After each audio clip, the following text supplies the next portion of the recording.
আপনারা যারা বসা আছেন আপনাদের মধ্যে কেউ একটা কথা জানেন কিনা বলবেন, জানলে বলবেন জানি, না জানলে বলবেন জানি না। মুহাম্মদুর রাসূলুল্লাহ সাল্লাম জুম্মার নামাজের এক আজান চালু কইরা গেছিলেন। রাসূল দুনিয়ার থেকে বিদায় হয়েছিলেন জুম্মার নামাজের এক আজান চালু করিয়া। হযরত উসমান রাদিয়াল্লাহু আনহু জুম্মার নামাজের 2 আজান চালু করছেন। যে আজানটা খুতবার আগে দেওয়া হয় এটা রাসূলের চালু করা আজান।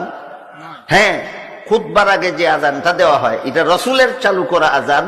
আর মিম্বর মিনারায় যে আজানটা দেওয়া হয় এটা হযরত উসমানের চালু করা আজান। রাসূল কি বলছেন?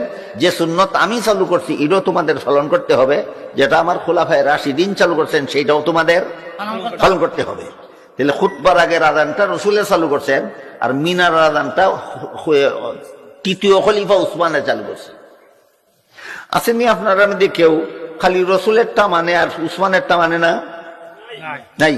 যদি মানো না তা তুমি ডিসকানেক্টেড, বুঝছেন নি কথাটা?